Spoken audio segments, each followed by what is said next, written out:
Baik, Bismillahirrahmanirrahim. Assalamualaikum warahmatullahi wabarakatuh. Mohon maaf Waalaikumsalam nih, saya warahmatullahi masih di wabarakatuh. mobil, jadi Waalaikumsalam. hanya bisa memonitor uh, Anda, tapi saya nggak begitu bisa mendengarkan suara. Tapi nggak apa-apa, the show must go on. Jadi terima kasih ini Mas Ari Eko sudah siap, Mas Denny Yulian juga sudah, kayaknya Mas Ilham juga sudah. Baik, teman-teman sekalian, terima kasih atas kehadirannya di BRIT yang ke-108 ini. Dan seperti biasa, saya sedikit mengulas aja apa yang sudah kita bahas selama ini, buku-buku. Tentunya nggak semuanya ya, karena sudah terlalu banyak sekali yang sudah kita bahas, sudah 107 buku, dan ini yang 108, dan ini semua buku-buku yang sudah kita bahas dan yang akan kita bahas juga. Nah, terakhir kita membahas buku-buku ini, dan hari ini yang ke-108 kita akan membahas The Almanac of Naval Ravikant. Nah, ini yang membahas juga keren ya, Mas Denny Yulian.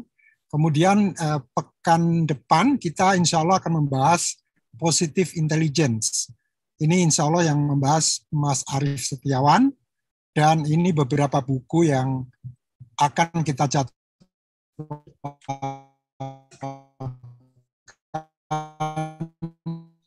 di bulan Oktober. Usulan silakan ya.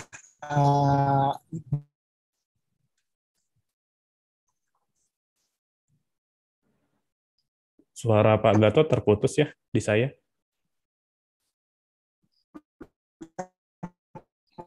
Terus kayak lagi di jalan. Iya, di saya juga hilang.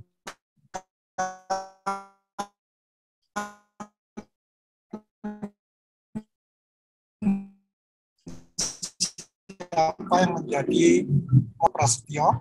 Beliau ini adalah sangat strong ya di sosial media, profesional, skilled in viral marketing and search engine YouTube yang keren. Jadi silakan. Nah, beliau ini saat ini adalah project manager di Altek Indonesia dari sejak Januari 2021, dan sebelumnya pernah di Tira Satria Niaga dari Mei 2021 sampai dengan Maret 2022. Dan sebelumnya lagi di Tiga Raksa 6 tahun. Beliau adalah MBA dari ITB tahun 2019 sampai dengan 2021, dan pendidikan S1-nya di Teknik Informatika, yaitu di Institut Science and Technology Akprin antara tahun 2006 dan lulus 2010. Baik, terima kasih Mas Ari Eko sudah bersedia menjadi moderator malam ini, dan seperti biasa suaranya selalu merdu. Saya serahkan kepada Mas Ari Eko untuk memandu acara ini. Seperti biasa, monggo Mas. Baik, terima kasih. Sebelumnya Pak Gatot mohon dibantu Kang Denny dan Kang Ilham jadi co-host juga, biar nanti bisa langsung show pada saatnya. Baik, Assalamualaikum warahmatullahi wabarakatuh, teman-teman, rekan-rekan, Bapak Ibu semua yang luar biasa ya. Jadi BRIT ini jadi salah satu event yang selalu ditunggu-tunggu ya di nanti-nanti. Apalagi hari ini kita bakal ngobrolin sesuatu yang menurut saya ini sangat spesial ya, sangat spesial dengan reviewer dan guest yang keren banget. Dan izinkan saya buat memperkenalkan reviewer dan guest kita pada hari ini. Sebentar, saya izin share dulu teman-teman. Oke, nah kelihatan ya layar saya ya teman-teman ya. Baik, hari ini di BRIT 108 kita akan membahas buku The Almanac of Naval Ravikant, reviewernya Kang Denny Yulian dan guest-nya Kang Ilham Taufik. Oke, dan saya sebagai moderator. Saya perkenalkan dulu ya teman-teman, izin memperkenalkan reviewer dan guest supaya yang mungkin sudah kenal jadi tambah kenal, yang belum kenal gitu. Nah, siapa sih sebenarnya reviewer dan guest kita? Kalau yang udah di BRIT pasti udah cukup familiar ya dengan Kang Denny. Nah, ini Kang Denny Yulian. Ini saya ambil dari LinkedIn-nya. Saya juga udah tanya langsung, Kang Denny apa yang mau di-show gitu. Kemudian saya ditunjukkan LinkedIn-nya. Yang menarik ya, paling pertama di LinkedIn kan sosial media profesional ya. Kang Denny bilang beliau adalah bibliopil. Saya langsung cari tuh di Google, bibliopil itu apa ya? Ternyata adalah pecinta buku yang udah lover banget gitu. Jadi memang sudah terbukti ya bahwa selama ini Kang Denny itu kalau menjadi reviewer ataupun menjadi guest itu memang totalitas dan selalu memberikan hal-hal yang menarik buat kita semua di Brit. Kemudian Computer Vision dan Artificial Intelligence Expert dan Senior Radar Engineer at Solusi 247. Itu saya cek di LinkedIn-nya 16 tahun ya. Jadi memang Kang Denny Yulian ini tidak diragukan, engineer banget. Saya cek S1-nya itu di ITB, engineer. Jadi ya ternyata kita satu alumni ya, Kang Denny. Beda jurusan, cap gajah gitu.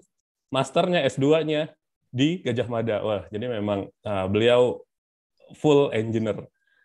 Dan untuk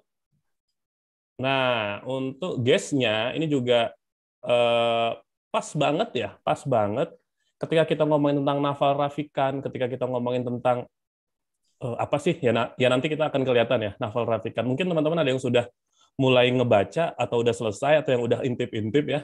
Jadi Naval Ravikant kan kita tahu bahwa dia adalah investor, serial entrepreneur, startup. Nah, pas banget guest kita malam hari ini adalah Kang Ilham Taufik, co-founder Evermost ya. Nah, ini slide yang diberikan ke saya buat diperkenalkan. Tapi sebetulnya beliau ini ada lagi banyak catatan perjalanan di belakangnya gitu ya. Saya ngikutin banget dulu dari mulai Urbanindo, kemudian Exit, kemudian ke Bobo Box kalau nggak salah. Mohon nanti dikoreksi kalau ada yang kurang, Kang Ilham. Kemudian sekarang di Evermost. Dan beliau juri nasional Badan Ekonomi Kreatif, pembicara nasional, di mentor di sektor UMKM, startup, instansi, dan brand nasional selama lebih dari 10 tahun. Nah, yang menarik, ini saya buka sedikit ya, yang menarik adalah Evermost itu salah satu startup yang saya ikutin banget. Jadi kalau di sini ini data 2021 itu ada di 100 juta dolar. Dan itu masuk Centaur berarti di sini. Nah, saya nggak tahu sekarang apakah udah masuk unicorn ataukah udah masuk level di atasnya Centaur ya. Karena setahu saya, Kang Ilham sempat ngejapri saya, Mas Ari, kemarin dapat seri A pendanaan 100-an berapa miliar gitu ya, dolar. Kemudian dapat lagi pendanaan seri B 400-an miliar dolar gitu ya. Dan ini pas banget ya buat ngebahas topik pada malam hari ini. Dan ini ya, saya bisalah bangga sedikit ya. Jadi ketika Evermost itu launching gitu, di Februari 2019 itu, saya hadir dan saya mau wawancarai beliau gitu. Jadi ketika Kang Ilham seri A-nya sukses, Kang Ilham langsung ngabarin saya, Mas Ari kan kemarin wawancarai ini kita dapat berita bagus bahwa Evermost dapat funding dan lumayan banyak yang nonton YouTube-nya 24.000 Evermost pada saat itu. Itu memang nanti kita akan bahas ya. Nanti akan kita coba gali dan kita dapetin ilmu-ilmunya beliau. Nah, tadi saya sudah memperkenalkan guest dan saya sudah memperkenalkan reviewer-nya, Kang Denny Chan dan Kang Ilham. Nah, saya akan satu slide saja memperkenalkan apa sih sebetulnya yang akan kita bahas ya. Nanti yang panjangnya jelas nanti Kang Denny dan Kang Ilham ya. Di sini sebagai pengantar, The Almanack of Naval Ravikant ini adalah, Naval Ravikant itu sendiri investor ataupun entrepreneur dari India. Jadi kalau kita nyari di YouTube, banyak yang review buku ini orang India gitu. 1-5 kayaknya orang India semua. Dan bahasa India. CEO Angelis, kemudian invest early stage di Uber, Foursquare, dan lain-lain. Dan yang menarik adalah dia udah 70 kali exit dan 10 unicorn. More than 10 unicorn. Jadi memang buku ini menarik banget. Salah satu yang menarik itu di forward-nya aja, di kata pengantarnya Tim Ferriss ya. Tim Ferriss bilang, saya itu nggak pernah mau membuat kata pengantar kecuali untuk buku ini. Nah, itu kan keren banget. Keren banget. Nah, itu juga jadi hal yang akan dibahas oleh pembicara dan oleh reviewer kita. Langsung saja, supaya langsung masih panas ya, masih hot, saya akan mempersilahkan Kang Denny Yulian sebagai pembicara utama. Kalau nanti baru dilanjutkan oleh Kang Ilham. Saya persilahkan ke Kang Denny Yulian. Oke, terima kasih banyak Mas Ari. Suara saya jelas ya Mas Ari ya? Jelas, alhamdulillah. Saya tuh selalu bersyukur kalau ikut Breed itu pas review dapat guest sama moderator yang pas banget gitu. Sama yang dibahas dengan bukunya gitu. Kemarin dapat yang psikolog, yang review moderatornya juga sering bahas buku psikologi. Nah, sekarang ini berkaitan banget nih, yang guest-nya juga bergerak di bidang di startup ya, dan sudah mau menuju mungkin unicorn atau mungkin apa tadi itu ya. Nah, sama Mas Ari juga, ini sebenarnya disinggung sama Mas Rafikan itu, Mas Naval itu. Ini dia, Mas Ari itu yang meleverage wealth-nya itu dengan konten kreator. Nanti kan kita baca juga di dalam sini. Oh ya, benar-benar. Oke. Jadi benar tadi kata Mas Ari, emang ya baru pertama kali ini tim Ferris yang menulis buku 4 Hour Work Week ya kalau nggak salah ya. Itu pernah saya baca juga lama sekali itu. Baru pertama kali nulis pengantar di sini. Jadi dia bilang Naval Ravikant itu unik. Kalau orang bilang seseorang tidak akan berpikir 2 kali untuk loncat ke dalam api, kalau Naval Ravikant itu dia akan berpikir 2 kali, terus bilang, oh itu api yang salah. Jadi uniknya Naval Ravikant itu seperti itu. Oke, mungkin saya mulai share slide-nya. Baik, dipersilahkan. Nah, ini sudah muncul ya. Kang Denny lagi loading. Oke, sudah jelas. Nah, sebenarnya siapa sih Naval Ravikant? Mungkin kita nggak pernah dengar ya. Saya juga baru baca buku ini pas awal bulan Ramadan dulu. Saya tuh lihat ada buku Almanak. Almanak lucu juga judulnya gitu. Dan dia free gitu masalahnya. Kirain saya kalau free kan abal-abal ya. Kayak misalkan yang ada sekarang lah di Indonesia yang sebar-sebar buku PDF gratis gitu kan. Nah, dia free. Nah, kemudian saya cek Almanak of Naval Ravikant itu mirip-mirip di almanaknya Charlie Munger gitu kan, yang investor dunia itu ya. Wah, ini ada almanaknya. Saya baca ternyata bukunya tipis gitu. Tapi ternyata dalamnya padat gitu. Karena ini buku berasal dari cuitannya Naval. Jadi dia, Naval itu termasuk berjiwa ini ya, berjiwa istilahnya itu milenial sebenarnya. Jadi nulisnya cuma 140 karakter doang di Twitter itu. Dia nggak nulis buku, yang nulis buku adalah yang ini ya, Eric Jogerson itu. Jadi buku ini adalah tafsir dari ayat-ayat Twitternya Naval Ravikant. Nah, kenapa dia ngambil Naval Ravikant sebagai inspirator? Karena Naval Ravikant itu dia bilang kalau dulu dia sebagai angel investor ya. Kalau sekarang dia menjadi angel philosopher gitu. Udah banyak duit, udah nggak mikirin apa-apa, sekarang mikirin tentang hakikat hidup gitu, istilahnya kayak gitu. Nah, kenapa dia ambil ini Naval Ravikant? Karena ada 2 hal yang di Naval Ravikant yang menurut dia sangat menarik. Pertama, dia orang yang sukses, dan kedua, dia orang yang bahagia. Makanya buku ini dibagi menjadi 2. Pertama tentang kemakmuran atau wealth, yang kedua tentang kebahagiaan. Nah, coba saya ambil di sini yang tentang kemakmurannya atau wealth-nya itu. Karena kalau kebahagiaan mungkin sudut pandang kita beda dengan sudut pandang yang sudah jadi bilioner gitu. Sundar Pichai bilang, yang ceweknya Google, kebahagiaan itu tidak ditentukan oleh uang. Itu orang yang ngomong adalah orang yang penghasilannya sebulan 2 miliar ya. Jadi jangan diberikan dengan itu. Jadi saya nggak ngambil happiness-nya di sini, tapi mengambil wisdom dari wealth-nya itu. Oke, kita mulai aja. Siapa sih Naval Ravikant itu? Nah, ini jadi dia lahir di India. Kemudian dia pindah tahun 85 ketika umur 9 tahun ke US ya. Nah, ini dia bersama adiknya yang namanya itu Kamal ya. Dia nulis, nah, adiknya yang nulis buku justru malah. Dia nggak nulis buku. Bukunya tentang kebahagiaan juga. Nah, intinya dia belajar sampai jadi computer science dan seterusnya, menjadi serial entrepreneur, Dan kemudian dia banyak dikenal setelah dia mungkin ini ya me-launch Angel List ya, dia itu mempertemukan antara investor, startup, dan orang yang mencari kerja di startup. Dan dia banyak membantu orang-orang itu dengan wisdom-nya. Makanya dia banyak dikenal di kalangan startup ya, atau pencari kerja di startup misalkan seperti itu. Nah, sampai akhirnya dia mendirikan angel investor, menjadi sebagai investor, dan dia dinobatkan pada umur 43 tahun sebagai Angel Investor of the Years. Jadi emang beliau ini banyak membantu para teki atau saya bilang itu, dan dia banyak membantu para investor untuk berinvestasi di startup yang tadi Mas Ari bilang ya, sampai 7 kali exit, 70 kali exit, dan 10 kali yang berhasil banyak. Kemudian, nah ini Twitternya dia, jadi @naval. Nah, ini bukunya bisa di-download di sini gratis. Sekarang sudah ada bahasa Indonesia juga. Saya lihat di Gramedia terakhir kali itu ada terjemahannya bahasa Indonesia. Nah, ini yang gratis bisa di-download PDF-nya dan EPUB-nya itu.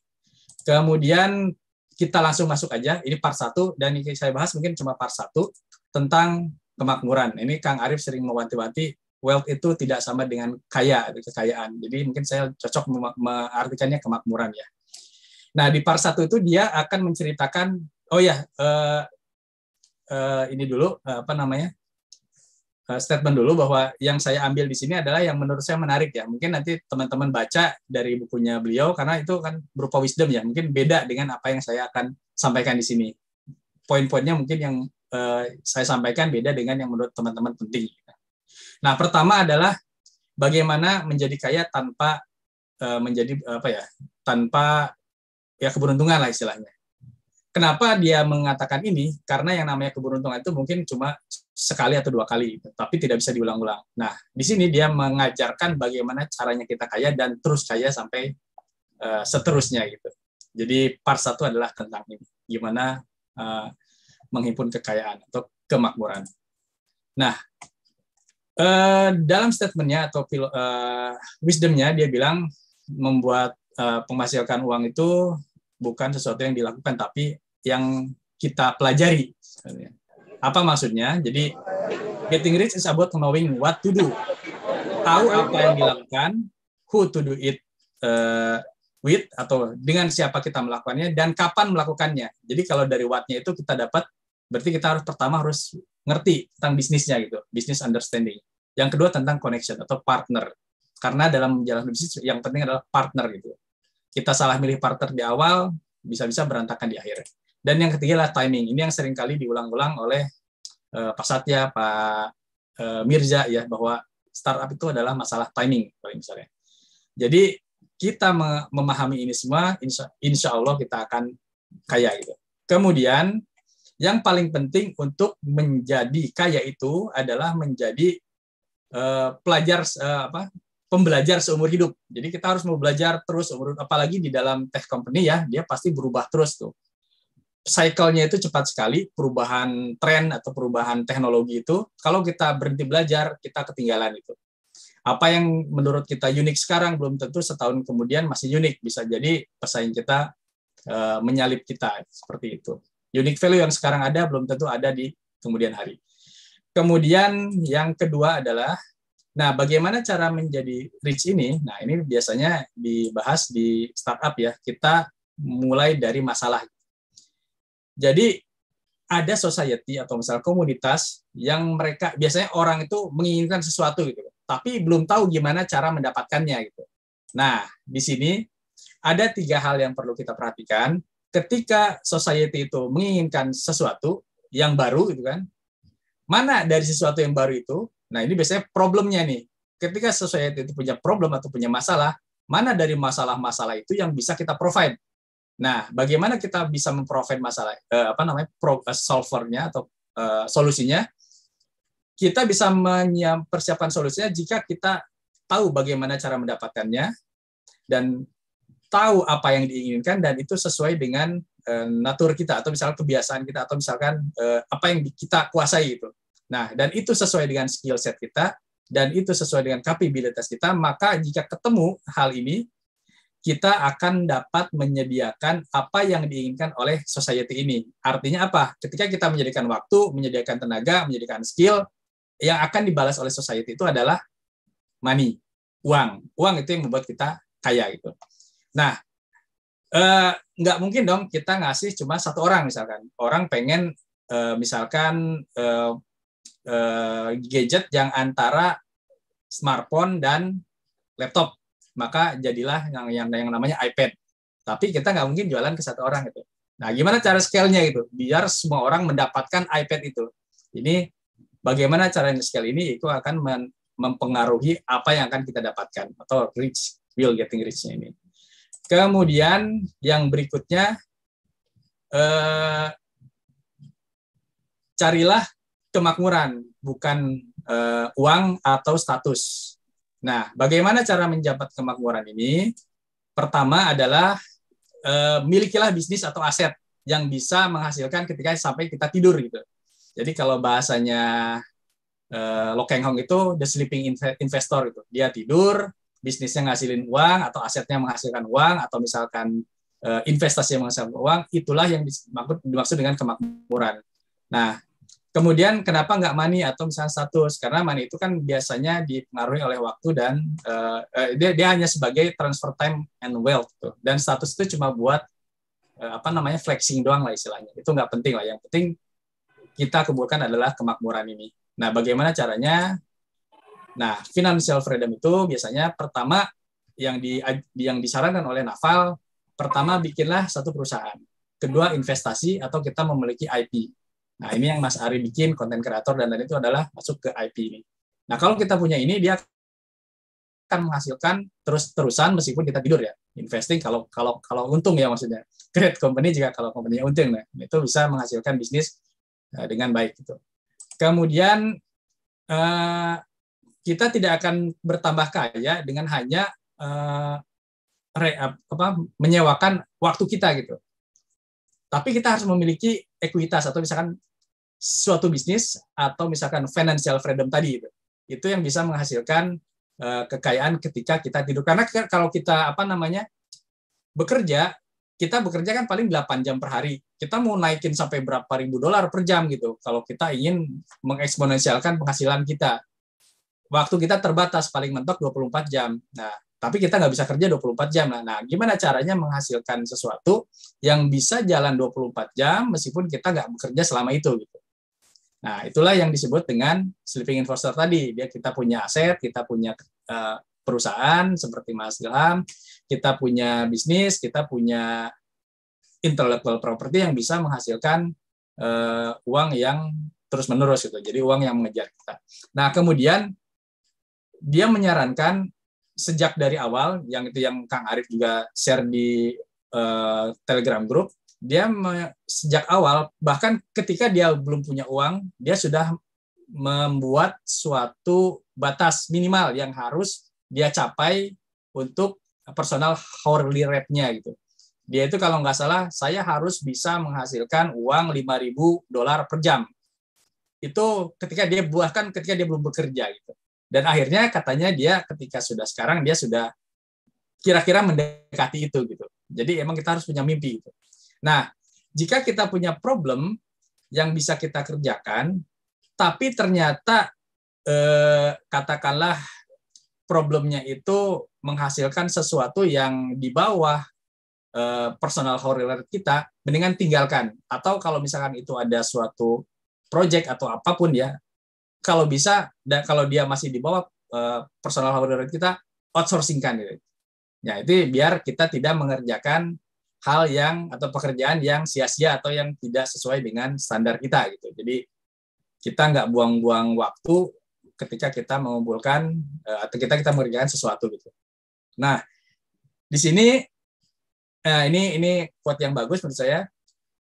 Dia bilang bahwa kita nggak bakalan tambah kaya dengan membuang-buang waktu kita untuk menyimpan uang, tapi kita tambah kaya dengan saving your time to make money. Jadi kalau kita bisa menghasilkan uang dengan sedikit waktu, itu yang akan kita membuat kita kaya gitu. Bukan kita membuang waktu kita atau menghabiskan waktu kita untuk menghasilkan uang gitu. Dibalik gitu. Nah, inilah yang tadi itu harus ada financial freedom tadi yang bisa menghasilkan uang bahkan ketika kita tidur. Oke, kemudian ini tentang compound interest ya.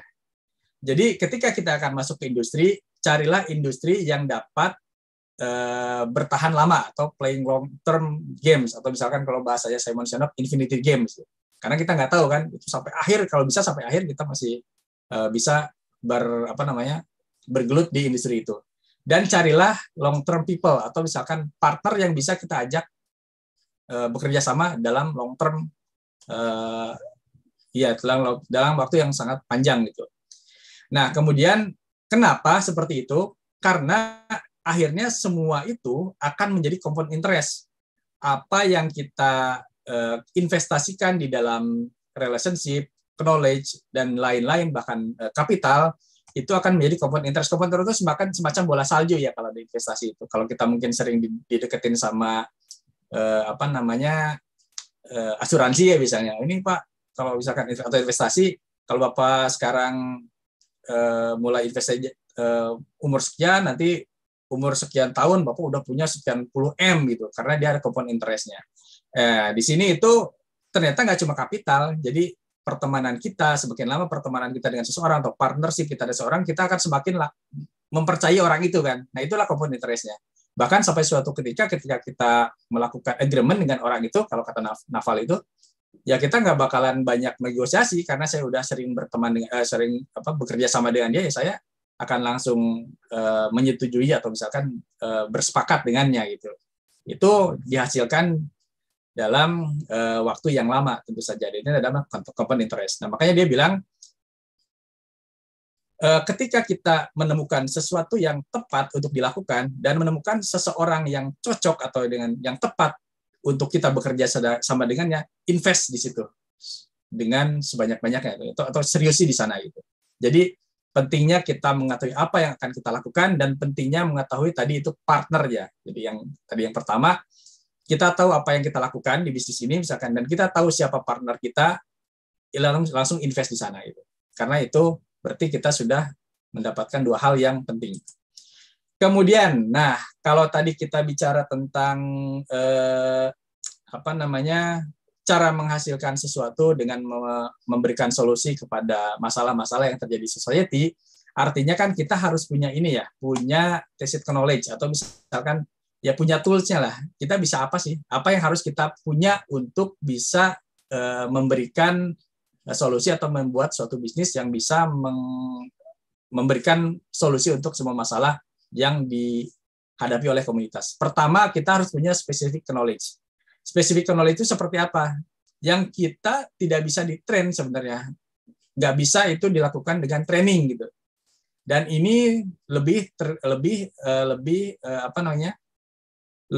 ke curiosity atau passion orang itu. Nah, dan dia memerlukan highly technical and creative. Artinya dia proses kreatif yang tidak bisa ditiru dengan mudah gitu. Dan dia tidak bisa di-outsource-kan atau diotomasi. Nah, kalau misalkan ada knowledge yang saya bisa ini ngetik, nah itu bisa diotomasi nanti sama mesin misalnya. Itu bukan specific knowledge kalau gitu. Dan itu harus otentik gitu. Otentiknya itu seperti apa? You didn't ever consider but people around you notice. Kita kadang nggak nyadar gitu bahwa kita itu punya keahlian tertentu, tapi orang lain lihat gitu. Oh, kamu jagonya di sini. Seperti itu. Mungkin kayak Pak Gatot dulu. Oh, Pak Gatot itu adalah change management gitu. Orang tahu, lihat. Nah, inilah spesifik autentikasi dari Pak Gatot misalnya seperti itu. Dan dia dilakukan tanpa effort gitu. Jadi ya udah karena ini ya, karena berasal dari curiosity dan passion kita ini. Inilah jadi, dan dia bisa escape dari competition otomatis kan. Karena ini hanya kita yang dalami. Kita senang, kita curious di satu bidang, misalnya itu pasti kita dalami dan pasti orang lain ketinggalan kecuali ada yang lebih passionate dari kita gitu. Kemudian yang kedua adalah accountability. Accountability adalah bagaimana kita membangun accountability kita di mata orang lain. Nah, bagaimana cara membangun ini? Pertama kata dia, take business risk under your own name. Nah, ini yang seperti yang dilakukan Pak Ilham ini. Jadi Pak Ilham itu sudah dapat akuntabilitas dari orang lain gitu.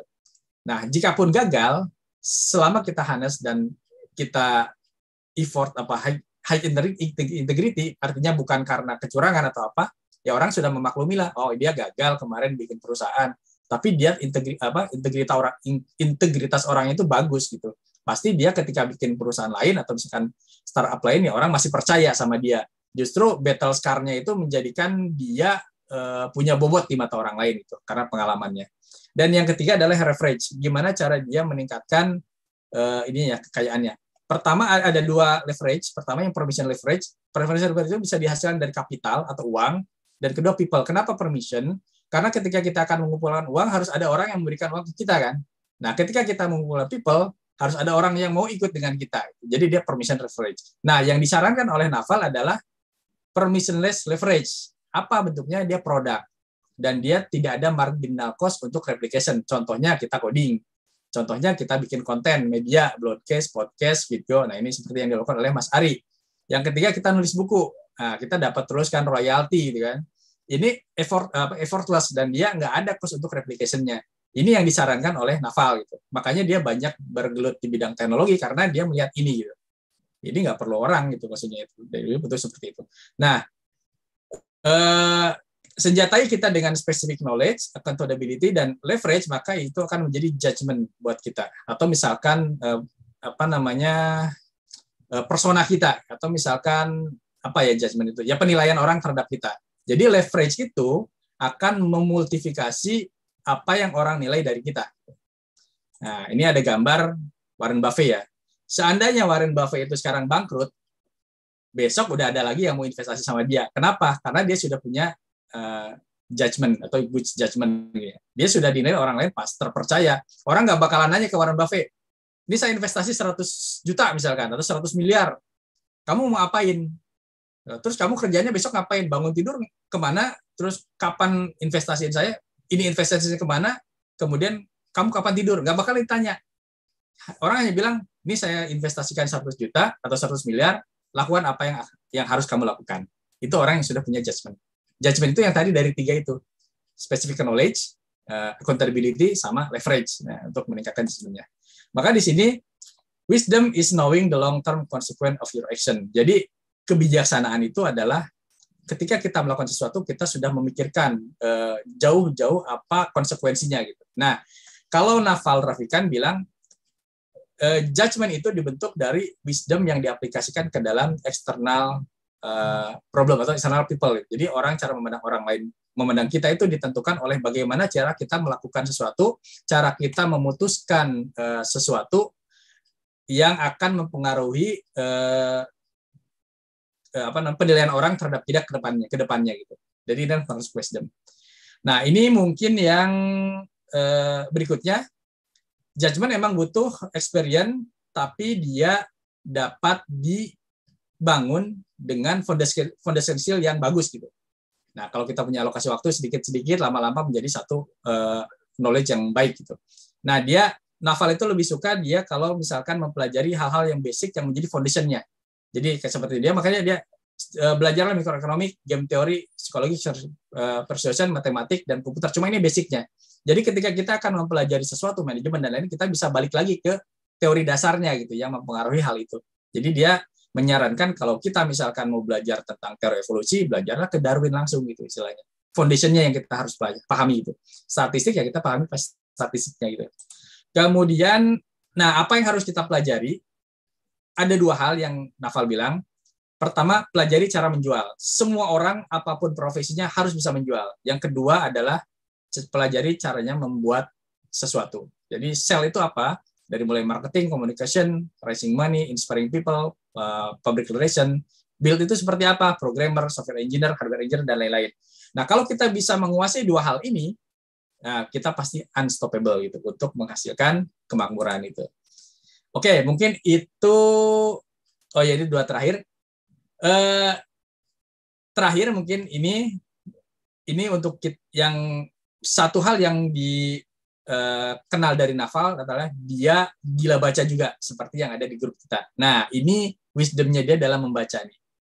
Pertama dia bilang kalau membaca itu lebih cepat daripada mendengar gitu. Dan melakukan lebih cepat daripada menonton gitu. Jadi dia prefer membaca daripada dengerin podcast karena membaca lebih cepat dia lakukannya. Kemudian baca sesuatu yang pertama, makanya baca sesuatu yang kita cintai sampai kita mencintai membaca. Makanya tadi ada yang share Mas Anung ya, kalau nggak salah, anaknya senang baca komik, nggak apa-apa. Yang penting dia senang dulu baca gitu. Nanti dia akan dia senang dulu membaca apa yang dia cintai gitu. Nanti dia akan lama-lama akan mencintai apa yang dia akan mencintai membaca gitu. Jadi apapun nanti buku membaca. Dulu saya juga gitu, pertama komik, kedua majalah Bobo, terus cerita, lama-lama ya baca semuanya gitu. Nah, kedua, jangan pandang buku itu sebagai expense, tapi sebagai investment. Karena dia akan meningkatkan knowledge kita. Kemudian, baca buku itu bukan dulu-duluan gitu. Nggak usah lah kita dulu, saya baca buku 1 minggu 1 atau 2. Nah, teman saya bacanya 1 buku lama. Enggak seperti itu. Baca buku sesuai dengan keinginan kita. Mungkin kita ada buku yang lebih baik, ya kita bacanya mungkin lebih lambat gitu untuk dapat memahami dengan lebih cepat. Contohnya buku ini misalkan ada beberapa teman mungkin di sini kan, wah susah nih bacanya, nggak masalah itu. Yang penting kita bisa absorb lebih banyak. Nah kemudian kapanpun dimanapun itu bagus untuk membaca. Jadi nggak ada waktu membaca, ada hari baiknya, nggak ada jam baiknya, nggak ada yang buat dia itu. Dimana dia membaca. Kemudian yang sekarang terjadi itu adalah bukan educated versus uneducated, tapi dia tentang orang senang membaca sama nggak senang membaca gitu. Nah ini dia porak-porandakan nih, ada orang yang terdidik dan tidak terdidik, enggak kata dia. Yang ada orang yang suka baca sama nggak baca. Kemudian ini ya ini banyak hal yang dia bilang, ya baca aja semuanya, nanti kalau kita menemukan satu yang bagus, ini mungkin seperti Hideo Kojima ya dulu ya, baca dia semua baca semua, kemudian dia menemukan satu yang bagus gitu. Kadang nggak semuanya bagus. Gitu. Ini cerita Hideo Kojima yang pernah kita bahas juga sebelumnya di yang sebelumnya. Nah, kemudian dia ini nih yang tadi saya bilang, dia senang membaca buku-buku yang berkaitan dengan foundation skill atau knowledge. Dia nggak usah baca buku kalkulus, cukup baca buku misalkan tentang aritmatik misalkan seperti itu. Dia nggak perlu baca buku tentang filsafat atau buku cukup tentang logika misalkan seperti itu. Makanya di sini dia study logic and math because once you master them, you won't fear any book. Kalau kita ngerti logika dan matematika, kita nggak bakalan takut baca buku apapun. Nah yang terakhir adalah berpikir jernih untuk balik lagi tetap untuk mempelajari hal-hal yang basic. Kalau kita nggak ngerti konsepnya dari awal, terus kita dikasih sesuatu yang turunannya, nah kita bakalan bingung gitu. Makanya kita harus ngerti konsepnya benar-benar nih. Misalkan kita tentang mau baca tentang tadi ya, misalkan tentang kalkulus gitu, tapi kita nggak ngerti misalkan basic matematikanya, ya sama aja susah. Gitu. Makanya dia menekankan perlunya membaca buku-buku yang fundamental gitu. Oke, nah ini mungkin terakhir, gimana cara kita menjadi the best in the world? Nah, dia bilang tetap aja terus saja melakukan iterasi, terus melakukan redefine apa yang kita lakukan sampai itu menjadi kenyataan. Contohnya misalkan tadi itu dia bilang, ya balik lagi ya, tadi dia menetapkan gajinya $5.000 per jam. Nah, itu melakukan iterasi terus sampai akhirnya dia mendekati juga seperti itu ya gajinya, seperti atau penghasilannya ya. Karena mungkin dia tidak mengenal kata gaji seperti kata Pak Gatot. Jadi di sini kita bisa menjadi yang terbaik di dunia dengan cara kita melakukan iterasi, dengan melakukan redefine apa yang kita lakukan sampai itu menjadi kenyataan. Oke, mungkin udah kelebihan ya. Terima kasih banyak. Itu yang dapat saya sampaikan. Saya kembalikan lagi ke moderator. Wah, keren banget dari Kang Denny Yulian. Tentang saya terpukau ya. Sama juga banyak di chat itu bilang, wah penjelasannya keren banget. Mind map-nya jadi kayak memudahkan, dan kalau bisa itu nanti di-share itu juga bagus banget ya. Kayaknya juga banyak fansnya Kang Denny itu di chat. Oke, nah ini juga di layar ya sudah kelihatan saya, Kang Denny dan Kang Ilham. Kita beri tepuk tangan dulu buat Kang Denny. Nih penonton bayaran. Ada suaranya. Ada 40-an orang ya. Nah sekarang kalau bersemangat dengan tepuk tangan. Nah sekarang selanjutnya, setelah kita mendengarkan ya pemaparan dari Kang Denny Yulian, yang tadi saya sebutkan ya di depan, engineer banget, yang book lover gitu, bibliopia. Kemudian juga di sini ada Kang Ilham, yang entrepreneur, nanti juga akan membahas dari sisi perspektif yang berbeda dan saya sebagai moderator. Sekarang kita berikan waktu langsung ke Kang Ilham untuk memberikan reviewnya atau mungkin tanggapan atau masukan tentang buku ini ataupun tentang yang tadi dibahas ya oleh Kang Denny Yulian. Oke. Ya. Sehat Baik. Kang Ilham? Sehat. Oke. Ini saya langsung berikan aja ya waktunya ya, biar langsung fokus ke Kang Ilham. Dipersilahkan. Ya, baik. Bismillahirrahmanirrahim. Assalamualaikum warahmatullahi wabarakatuh. Ya, saya ucapkan terima kasih buat Pak Gatot. Saya sering nonton YouTube-nya ya dari review buku ini. Ya, alhamdulillah sekarang takdirnya saya bisa dikasih kepercayaan buat sharing di sini. Sangat senang sekali. Buat Mas Ari juga udah lama nggak bertemu. Kemudian Kang Denny juga menarik tadi ulasan bukunya. Ya, apa yang ditulis buku itu saya kan baca dikit tuh, terus baru datang juga yang bahasa Indonesianya gitu. Barusan aja datang saya pakai yang satu hari sampai gitu. Ya saya baca sekilas ya. Pertama sih ya penulis Nafa Rafikan itu kan background-nya perusahaan teknologi lah, tech startup.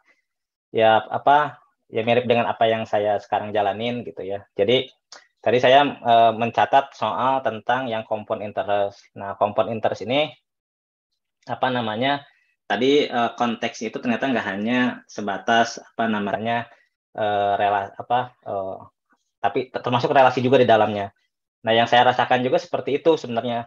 Jadi apa yang saya sekarang dapatkan diamanahi banyak funding ya. Alhamdulillah Evermos ini dapat funding lebih dari 500 miliar totalnya ya. Jadi itu kan amanah yang besar. Nah, amanah ini sebenarnya didapatkan gara-gara tadi ya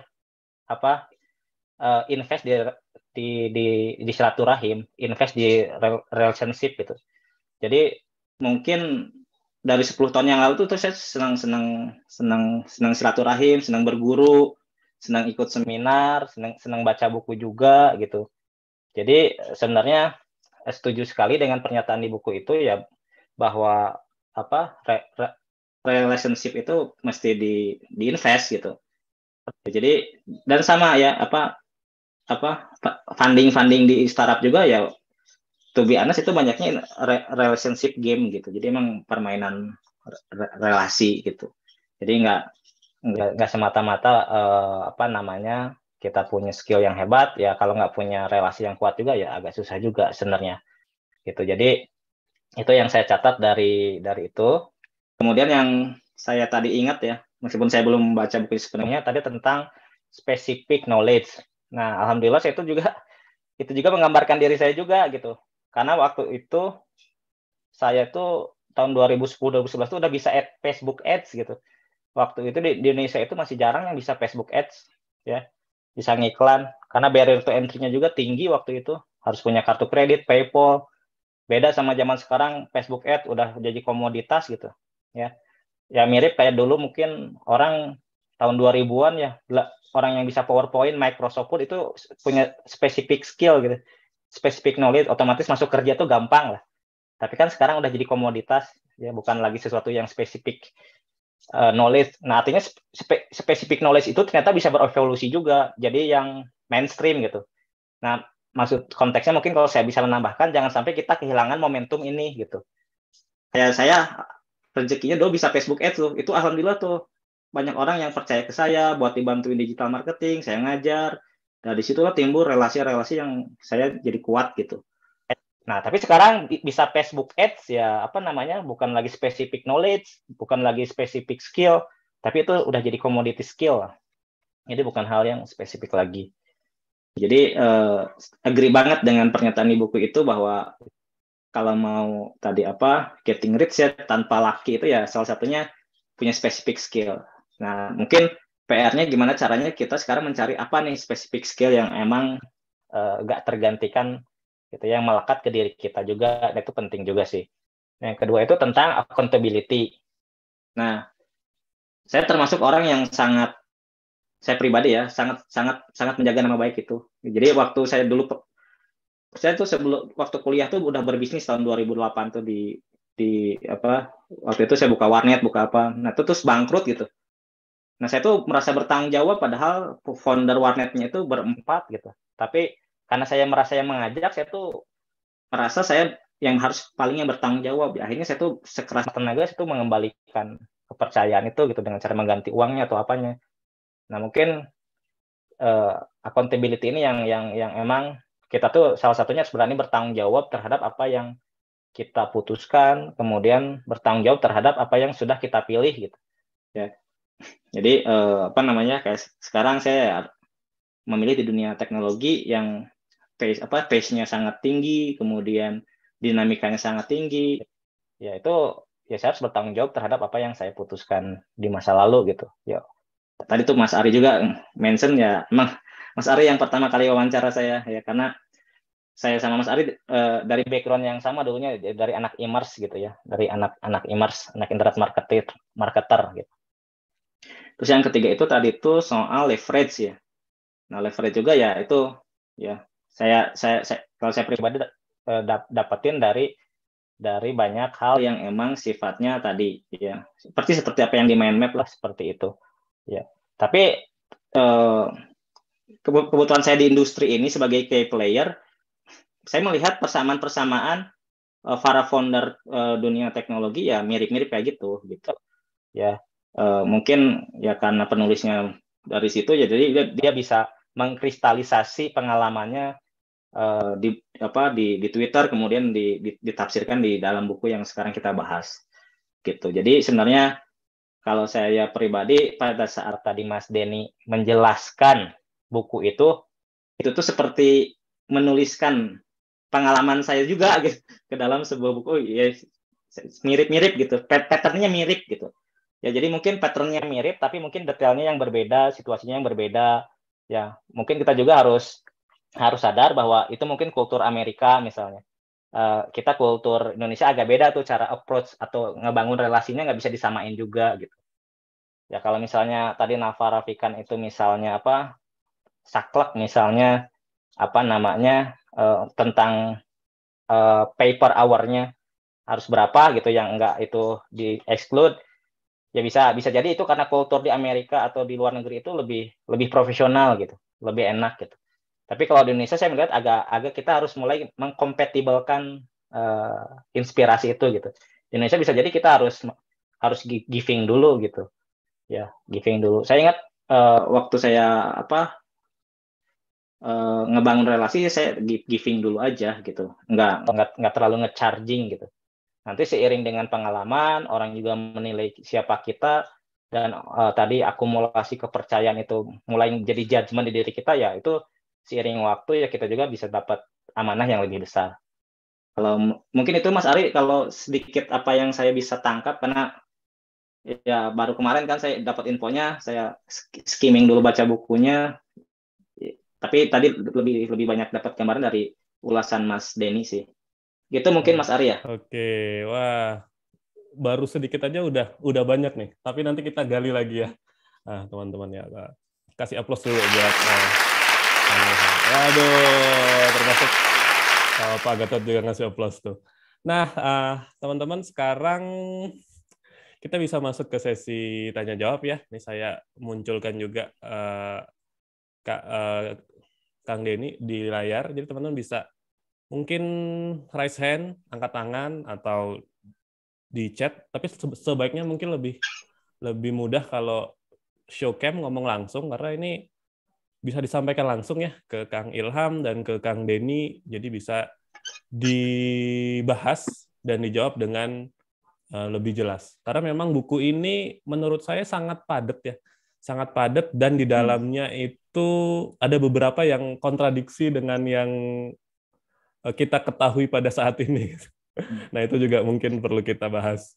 Banyak banget. Jadi ya kalau yang udah baca gitu ya. Termasuk juga pengalaman saya. Ya mungkin nanti bisa dibantu oleh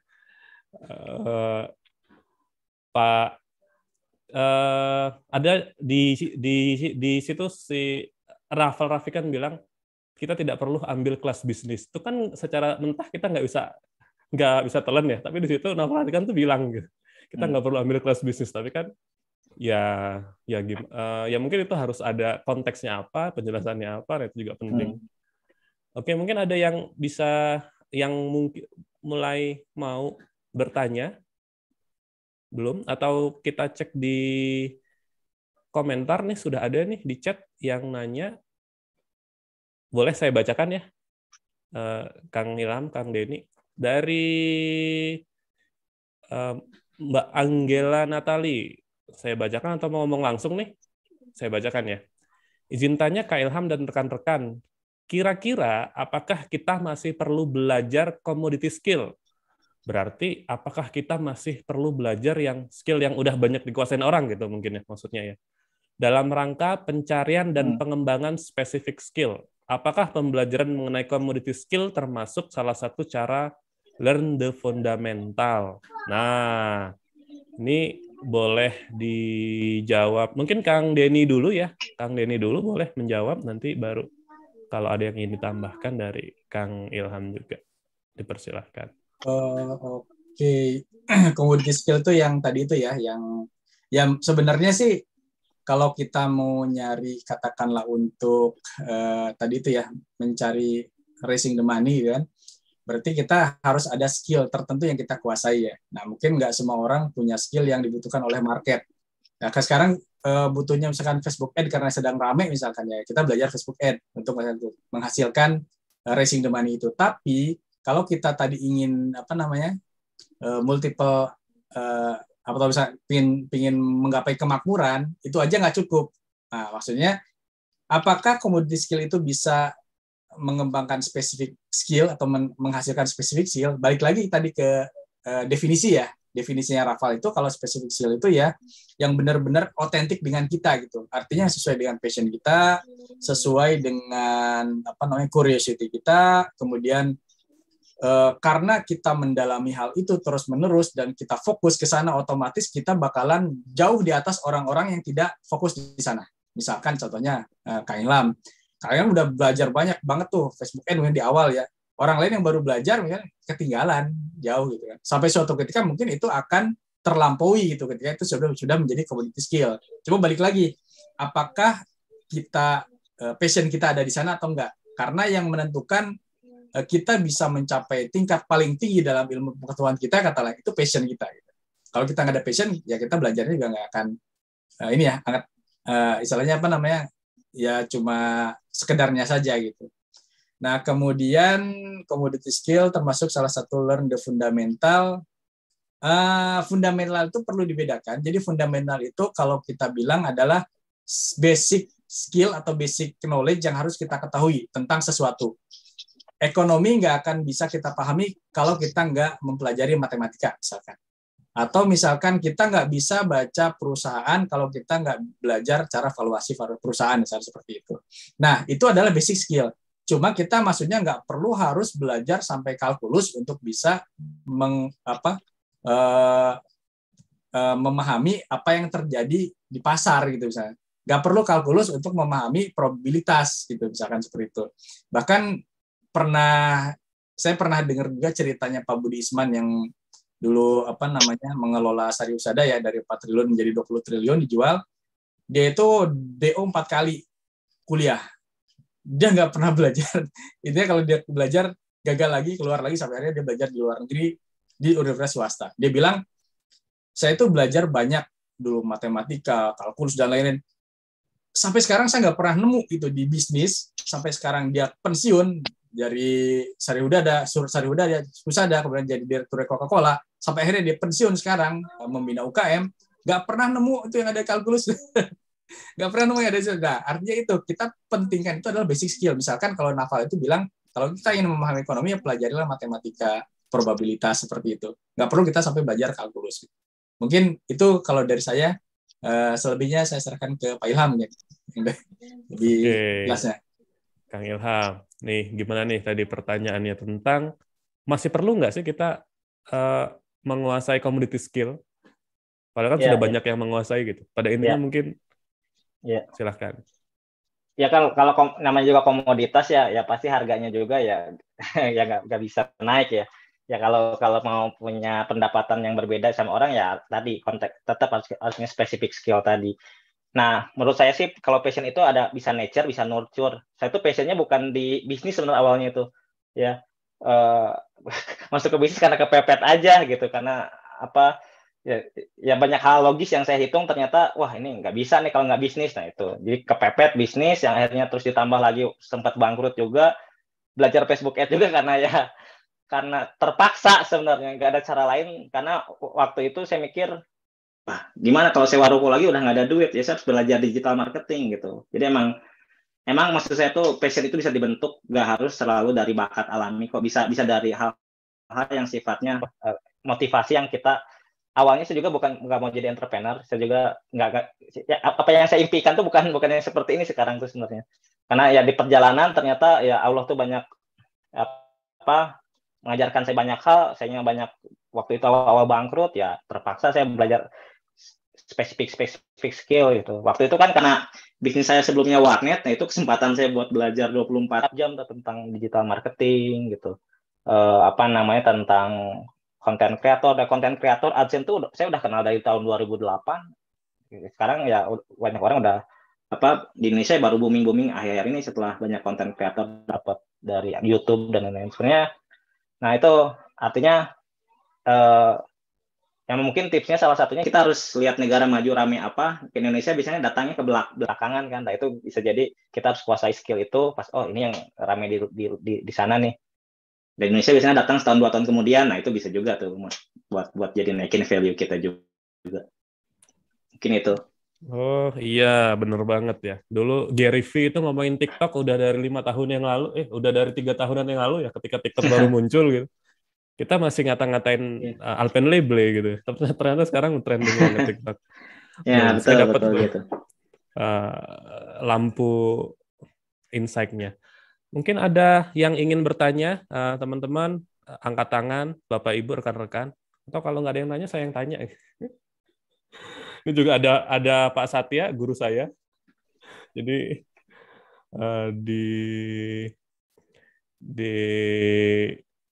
halo. Nah, tadi ya Pak Satya ya, saya baca buku ini setelah saya selesai ambil MBA, Pak. MBA di ITB. Jadi ketika baca buku ini, si Naval tuh bilang, ya jangan ambil kelas bisnis kalau bisa. Nah, itu kok saya jadi ada pertentangan ya. Mungkin bisa mungkin ada konteksnya atau ada pencerahannya gitu dari teman-teman atau dari Pak Satya juga boleh nih sebagai guru saya gitu. Boleh ya saya persilahkan ya. Ini saya todong nih Pak Satya nih. Oke, saya add spotlight. Saya harus ngomong apa ya? Tapi saya juga punya banyak teman ya yang dia lulusan ITB gitu, S1 engineer, yang teman-teman saya itu pada zaman saya itu kalau lulus ITB merasa dia udah ngerti semua gitu, dan emang merasa bisnis itu nggak perlu gitu. Bener nggak sih gitu? Cuman saya kebetulan ya udah 20 tahun kan ngajar bisnis, ngajar marketing. Kok saya melihatnya kalau Anda punya knowledge bisnis, Anda akan lebih cepat masuk ke pasar, Anda akan punya competitive advantage untuk berkompetisi dengan pesaing Anda yang nggak belajar bisnis. Itu ya yang saya lihat ya. 2 hari yang lalu, hari Minggu saya ikut suatu webinar.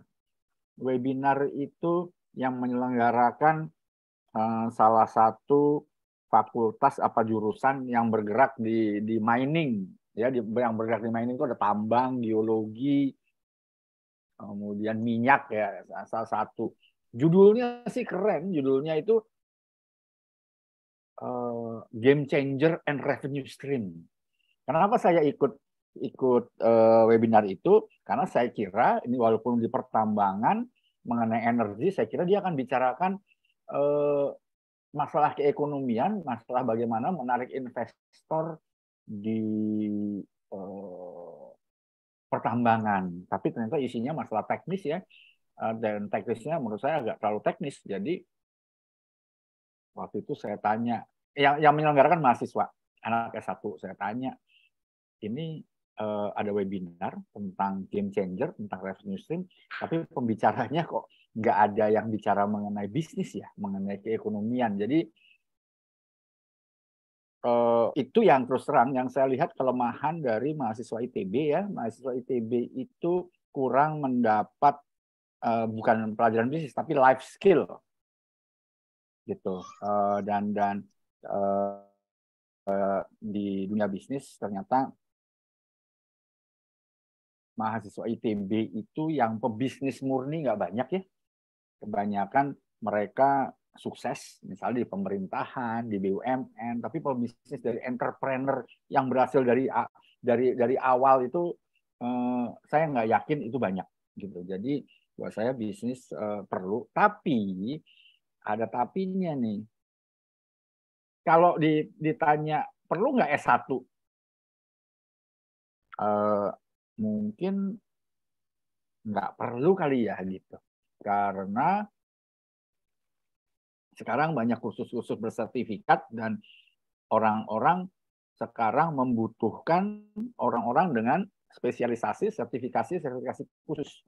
Jadi saya percaya ke depan seperti si Naval ini bahwa mungkin kita nggak perlu belajar bisnis, tapi kita perlu spesialisasi kemampuan, misalnya financial certified, kemudian tadi SEO certified, kemudian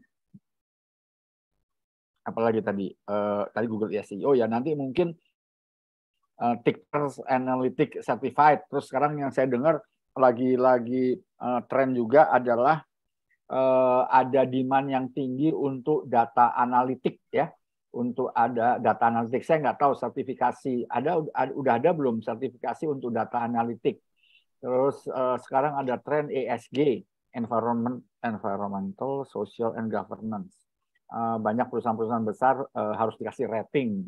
Ada nggak itu certified untuk memberi rating perusahaan? Jadi yang saya lihat ke depan bisnis secara umum mungkin nggak perlu dipelajari, tapi bisnis spesialis yang certified itu perlu dimiliki. Artinya Anda harus punya spesialisasi. Gitu aja dulu nih Pak. Oke, balik lagi yang berarti. Bisa saya sampaikan. Jadi degree nggak begitu perlu, tapi kemampuan itu Anda harus punya. Begitu. Baik Pak. Ini karena yang bilang Pak Satya dosen saya gitu, jadi ya valid gitu ya. Intinya ya balik lagi ya tadi kalau kata Kang Ilham, kita perlu early adopter gitu. Kalau kita nguasain duluan, kita spesifik skill duluan, ternyata itu memang banyak banget benefitnya buat kita sebelum itu jadi komoditi ya. Dan mungkin yang dibicarakan Naval di buku ini, dia udah ngelihat bahwa in the future ke depan bahwa ya secara general bisnis itu mungkin kurang relevan. Yang relevan ya yang lebih spesifik. Itu juga yang saya dapat dari Pak Satya. Nah, kalau ada lagi teman-teman yang mau raise hand, mau angkat tangan, atau mau ngobrol sesama pembicara juga boleh nih. Kang Denny dan Kang Ilham lintas dari engineer ke entrepreneur gitu. Atau nanya, nah saya itu penasaran malah ya, Kang Ilham. Kalau saya ingin nanya ini, apa nih? Nanti ada ya Emil. Tapi kalau saya mau nanya sama Mas Denny ini, Mas Denny ambil keputusan tidak membicarakan mengenai apa tadi filosofi ya Mas Denny ya, gitu. Nah itu menarik tuh. Jadi saya jadi kepo nih. Nah ini apa langsung apa yang membuat ini nggak cocok buat Indonesia. Kayaknya tadi dia ngomong gitu. Bisa tolong. Saya jadi penasaran karena itu bagian dari buku ini juga. Oke, langsung nih bisa dijawab oleh Mas Denny. Yang sebenarnya bukan filosofi Pak Satya. Yang keduanya itu kan tentang ini ya, kebahagiaan ya. Kebahagiaan ya. Kebahagiaan. Ya itu karena saya bilang tadi, ini kan kita ngomongin kalau masalah membangun kemakmuran, mungkin kita bisa ini ya tangkap lah karena dia sudah melakukan hal ini gitu. Tapi ketika masuk ke kebahagiaan versi saya beda dengan kebahagiaan versi Naval misalkan. Orang yang sudah katakanlah terpenuhi basic need-nya kalau di diagram Maslow itu, piramida Maslow itu ya beda dengan kebahagiaan yang dirasakan oleh bottom line-nya gitu. Jadi ketika saya tadi bilang Sundar Pichai, Sundar Pichai ya kalau saya yang CEO Google itu bilang kebahagiaan itu tidak bisa tidak selalu berkaitan dengan uang, yaitu kan bagi yang gajinya 2 miliar per bulan gitu kan. Belum tentu bagi yang masih ngantri BBM, ngantri minyak, itu kan kebahagiaan beda. Nah, kemudian di dalamnya juga saya baca ya itu kebanyakan tentang bagaimana bermeditasi, kemudian melakukan yoga dan lain-lain lah. Itu intinya mungkin beda budaya juga. Di kita mungkin orang bahagia cukup minum kopi di Sagaleh misalkan. Atau cukup ngobrol di Brin ini udah bahagia gitu kan. Atau misalkan Mas Ari udah bisa podcast aja udah bahagia gitu. Baca buku aja udah punya waktu itu udah bahagia. Beda mungkin seperti itu. Jadi mungkin makanya saya tadi nggak ambil kebahagiaan karena itu lebih istilahnya lebih subjektif bagi tiap orang gitu. Dan kelas-kelas orang mungkin beda bahagianya. Tapi kalau wealth ini saya bisa pastikan bahwa ya dia sudah tergodok lah istilahnya Naval itu seperti Kang Ilham itu udah tergodok di lapangan gitu. Pasti apa yang dibilang itu sesuai dengan yang di lapangan gitu. Itulah istilahnya seperti itu. Pak Sat ya. Makasih. Cukup jelas ya Pak Sat ya. Oke. Tadi disebut ya mention Sagaleh. Jadi teman-teman yang belum join Telegram silakan join Telegram dan bikin member. Kita ada kartu member Brit X Sagaleh. Nah, ini sudah ada yang angkat tangan nih. Kang Emil Yahya, saya akan langsung open Kang Emil Yahya buat berbicara. Oke, dipersilahkan. Oh, sorry. Masuk ya. Oke, atur nuhun Mas Ari, suaranya enak banget ngomong-ngomong Mas, benernya suara Mas Ari. Terus ini Mas Denny, kalau aku nggak salah ingat dari mind map-nya Mas Denny itu Naval Ravikant ini kan di bukunya itu memang kayak membagi bukunya jadi 2 part ya. Part yang pertama aku sih nangkepnya tentang dunia, part 2-nya tentang akhirat gitu. Karena part 1-nya itu kan memang dibagi 2 lagi ya. Yang pertama memang building wealth by leverage gitu kan, and mind gitu kan. Yang kedua itu kan ibaratnya kan building judgment lah gitu kan, yang part 1 bagian 2. Nah, kalau nggak salah part 2-nya itu sendiri kan kebagi 3 ya, tentang kebahagiaan itu sendiri, menyenangkan diri kita, dan satu lagi filosofi. Nah, kalau yang aku lihat nih dari kedua part itu soal dunia akhirat gitu kan, bagaimana kita itu menjadi kaya itu bukan dengan waktu, namun dengan bagaimana kita itu membangun leverage network gitu kan. Yang kedua bagaimana dengan kita dengan mengejar dengan ilmu lah. Nah, basically kan ya kalau Pak Budi bilang kan that is as good as motherhood gitu ya. Kalau Pak Budi suka ngasih komentar gitu. Nah, artinya gini, aku rasa kayaknya tidak hanya Naval Ravikant, mungkin bahkan teman-teman di Brit ini atau mungkin teman-teman di seluruh dunia itu kan juga melakukan hal yang sama, mengejar dunia, mengejar akhirat. Naval Ravikant di part 1 mengejar dunia, di part 2 mengejar akhirat gitu kan. Nah, pertanyaannya itu gini, apa ya hal yang memang benar-benar unik bagi si Naval Ravikant ini yang memang sebenarnya tidak ditiru orang lain, atau mungkin kayak semacam benar-benar spesifik judgement-nya Naval Ravikant yang tidak dilakukan oleh entrepreneur lain atau visi-visi lain gitu. Nah, karena aku sebenarnya kalau mungkin ada gitu ya, aku kayak tertarik gitu, maksudnya apa ya yang benar-benar menjadi uniknya Naval Ravikant ini gitu. Karena kayaknya kalau dari semua bukunya tadi, kalau misalnya aku nge-quotes Pak Budi, kayaknya kita semua melakukan Mas gitu.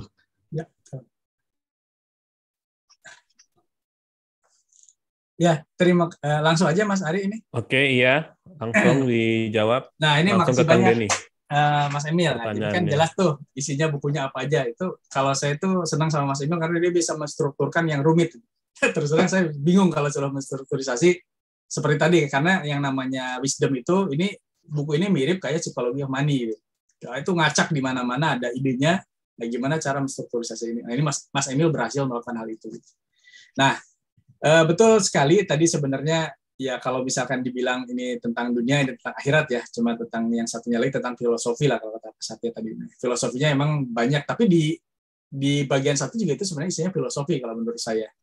Nah, kemudian apa sih yang menarik dari Naval ini sehingga dia bisa ya menarik ya buat kita ya. Jadi kalau Helmi Yahya pernah bilang, kalau kita nggak pernah nge-brand diri kita, maka orang lain nge-brand diri kita. Sebagai apa? Gitu. Pentingnya kita nge-branding diri kita. Saya sebagai misalkan entrepreneur, atau saya sebagai serial entrepreneur, atau misalkan saya sebagai apapun lah itu, lebih baik kita branding diri kita sendiri daripada orang lain nanti yang brand kita. Mending kalau orang lain itu benar nge-brandnya. Tapi kalau orang lain itu salah, dipikir orang salah, maka di kita pun salah. Nah, saya lihat Naval itu sekarang mulai nge-brand ke sana gitu. Jadi makanya tadi saya bilang, ketika Naval pertama kali sebagai angel investor, sekarang dia branding dirinya sebagai angel philosopher. Nah, makanya dia banyak pengikutnya. Nah, kenapa yang membuat dia membuat dia itu membuat orang menarik ya, dia itu menarik bagi semua orang karena pertama itu tadi itu saya bilang, ketika dia di angel list, dia itu banyak memberikan bantuan. Nah, ini kalau kita di sindikat PAU itu Pak Budi tuh. Pak Budi itu seperti Navalnya lah kalau gitu. Dia banyak bantu orang-orang yang startup, mempertemukan investor, kemudian membantu orang yang mau kerja di startup, memberikan nasihat. Jadi tadi bilang Tim Ferriss, Naval itu bukan tipe orang yang berpikir 2 kali untuk terjun ke dalam api, tapi dia bukan orang yang tidak berpikir 2 kali untuk terjun ke dalam api, tapi dia berpikir 2 kali dan mengatakan bahwa itu apinya salah. Itu api yang salah. Kita jangan terjun ke sana, tapi yang lain. Nah, seperti itu. Jadi dia itu banyak memberikan, intinya semakin banyak kita memberikan sesuatu ya, orang akan menganggap atau membuat akuntabilitas atau misalkan judgement orang terhadap dia lebih tinggi. Jadi intinya seperti itu. Mungkin itu Mas Emil. Oke. Ini ya, malah jadi kayak nabi ya sebenarnya di dunia bisnis. Nabinya entrepreneur gitu mungkin. Nabinya entrepreneur ya, seperti Iya, oke. Cuma itu sih, aku masih penasaran aja gitu. Kenapa ya, maksudnya bahkan yang memang memberikan testimoni positif ke Naval Ravikant ini tuh bukan orang sembarangan, namun dianya sendiri nggak terkenal loh, Mas. Aku aja nggak tahu sebelum ada judul itu dipromosi Mas Gatot loh itu. Ada, saya lupa ya namanya siapa ya. Kalau di buku The Hard Thing About Hard Thing-nya Michael Horowitz itu, dia bilang ada satu orang, siapa namanya itu. Dia itu gurunya Steve Jobs. Cuma saya lupa namanya itu. Meskipun dia gagal, tapi semua orang tetap kagum sama dia gitu. Meskipun dia perusahaannya gagal, dia orang tetap kagum sama dia. Dia yang diceritakan tentang orang ini pasti positif karena dia yang menjadi gurunya Steve Jobs dan yang lainnya ketika era itu. Nah, mungkin seperti itu. Jadi Naval itu mungkin era sekarangnya gitu. Mungkin nggak banyak yang tahu karena kita nggak bukan di komunitasnya mereka ya, seperti itu. Kalau di sana mungkin dia terkenal karena dia di komunitasnya seperti itu. Gitu. Mungkin itu Mas Emil. Oke, mantap banget nih. Mungkin aku harus lebih banyak explore lagi tentang Naval ini karena pengen main sih testimoninya. Cuma ironisnya aku baru tahu setelah judulnya dimunculin Mas Gatot di Brit ini. Betul. Ya, benar. Di YouTube banyak banget podcastnya Naval, Twitternya juga rame banget. Oke, itu aja, Pak Emil. Oke, cukup. Nah, udah mulai rame nih. Pak Arif juga sudah muncul. Atau mungkin Kang Ilham mau menambahi tadi untuk pertanyaannya Kang Emil? Mungkin kalau entrepreneur tuh apakah ngejar sama ya? Ada bab dunia, ada bab akhirat gitu? Atau gimana? Karena sebetulnya ya kita ya ini belum tergali sih. Ini belum tergali. Kalau ngomongin Evermost ini kan perkembangannya cepat banget ya. Dari dibikin langsung di funding seri A 100 miliar dolar, terus nggak lama dari itu di funding lagi 400 miliar dolar. Itu kan growth-nya pasti nggak kebayang gitu. Nah, uang investor kan harus digunakan kan, nggak mungkin ditabung atau disimpan. Mungkin bisa ngasih insight juga buat kita semua dari sisi entrepreneur-nya. Bukan dolar kan, rupiah. Oh, rupiah ya? Oh, rupiah. Tutup aja banyak gitu kan. Iya. Saya belum baca banyak sih tentang bukunya, tapi nangkap konteksnya ya tentang dunia dunia dan ini. Kalau saya mah ada bahasa lain sih, rupiah lah. Rupiah bahasanya 2R, rupiah. Jadi emang kalau tadi dibagi dua sih benar sih, saya sekilas ini baru datang bukunya juga bahasa Indonesia. Cuman emang ada banyak hal yang mungkin agak kontradiktif sih, saya sekilas baca detailnya, kayak misalnya dia nulis niat tidak penting tapi tindakan yang penting. Tapi kan bagi kita bagi saya pribadi Muslim kan niat itu nomor 1 malah gitu. Jadi emang perlu dikurasi lagi sih mana yang sesuai kultur kita atau enggak. Apalagi dia kan ya emang tadi saya ngerti kenapa Mas Denny nggak masuk ke area itu karena emang ya tadi sih emang different ininya cara pandang terhadap kebahagiaannya beda sama saya sebagai Muslim tuh agak beda juga saya lihatnya. Jadi mungkin agak sensitif. Mending baca sendiri. Tapi kalau untuk bab technical ke wealth-nya, filosofi wealth-nya banyak kesamaan sih, banyak kesamaan yang di saya baca itu banyak kesamaan, jarang yang bertentangan. Menurut saya itu mungkin tambahannya. Oke, kita lanjut lagi ke pertanyaan. Silahkan Bapak, Ibu, teman-teman semua yang ingin bertanya. Boleh tanya tentang buku Naval Rafikan, boleh tentang mungkin experience dari Kang Ilham atau Kang Denny, sehingga teman-teman bisa, Bapak Ibu semua bisa mendapatkan manfaat, dan yang tadi ya, yang penasaran bisa terjawab ya. Kayak saya ya, penasaran tentang kata Naval bisnis nggak perlu, itu kan di saya jadi kayak saya baru ambil sekolah bisnis gitu kok. Dan tadi langsung dijawab gitu sama Pak Satya gitu. Oh ya, benar-benar. Ya konteksnya berbeda dan apa yang dibahas berbeda. Nah, ini yang paling kita hormati di grup, beliau Pak Gatot ingin berbicara. Pak Gatot kayaknya sudah stay nih, sudah nggak di jalan lagi. Iya. Silakan Pak Gatot. Oke. Terima kasih Mas Ari. Ini apresiasi nih Mas Ari ini membuat kita malam ini terasa sejuk sekali Mas. Suaranya merdu dan banyak inovasi, tepuk tangan pakai uri gitu ya, keren banget gitu ya. Saya rasa kita semua setuju lah. Jadi inilah sebetulnya saya senangnya BRIT itu banyak orang-orang pinter gitu loh. Jadi aku senang banget ya, pokoknya itu selalu aja ada hal-hal baru yang saya pelajari. Nah, untuk ini tadi, saya sebetulnya pengen banyak bertanya mengenai bagaimana sebetulnya Kang Ilham ini ya. Pertama, saya kagum karena dengan exposure yang menurut saya besar gitu ya, jadi bukan masalah rupiah atau dolarnya, tapi tadi 3 faktor yang disebut beliau itu, relationship, kemudian accountability dan leverage gitu ya, itu menghasilkan sebuah value gitu ya. Oke lah, kita bisa bicara nggak semuanya diukur sama uang gitu, tapi kalau saya jadi pendengarnya Kang Ilham nih ya, misalkan hanya berdua aja ngobrol gitu, saya akan banyak bertanya gitu loh, gimana caranya gitu loh Anda bisa membuat value yang sebesar itu gitu ya. Terlepas bahwa bisnisnya itu luar biasa, tapi saya melihat kalaupun saya venture capitalist gitu, saya akan tertarik juga karena beliau humble banget gitu ya, nggak berapi-api seperti saya gitu ya.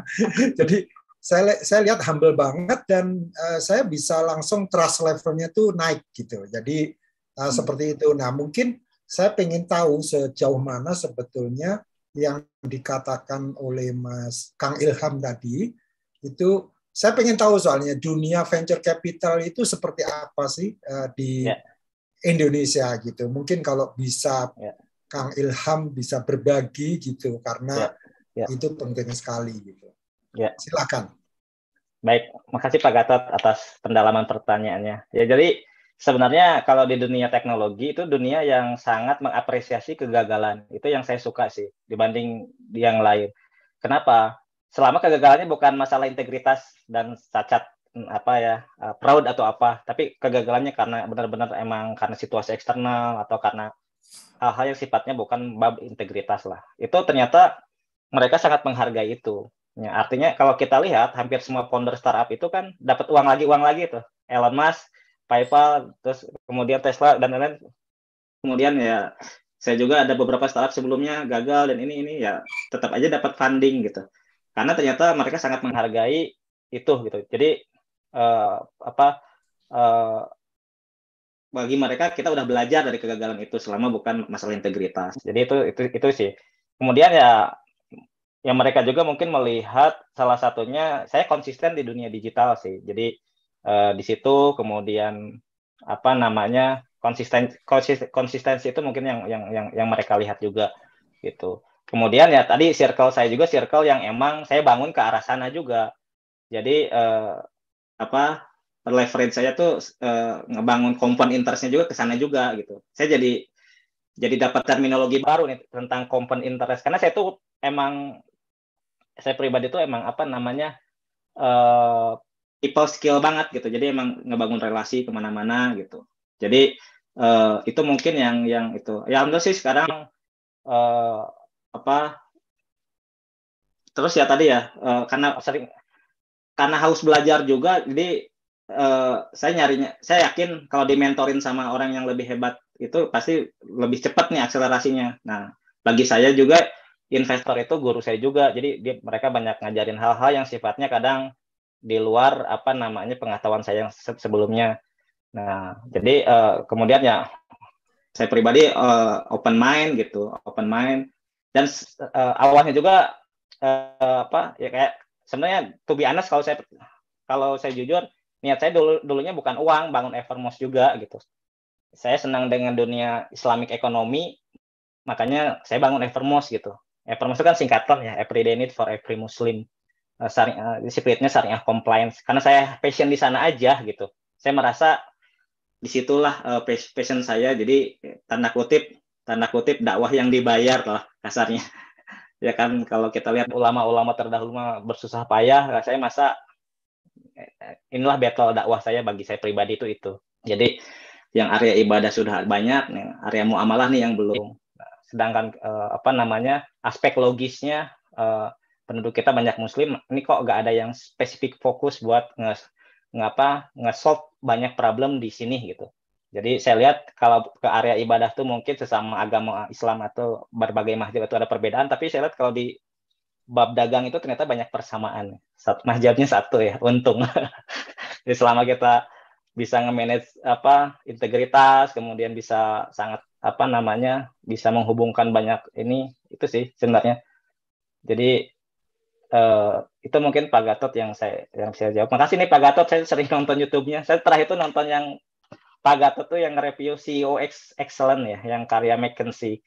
Itu kan kebetulan salah satu founder kita juga kan McKinsey juga. Saya bilang tuh itu perusahaan alumni kamu bikin buku baca gitu. Saya lihat gara-gara Pak Gatot nge-review buku CEO Excellent itu. Baik, aduh makasih. Boleh saya lanjut nggak nih Pak Ari? Oh boleh silakan Pak Gatot. Satu aja, jadi ini menarik ya. Saya terus terang nggak tahu singkatannya Evermos, tapi somehow, somewhere gitu saya pernah baca PT setiap hari dipakai ya nama PT-nya. Betul. Pak itu namanya terus terang keren banget.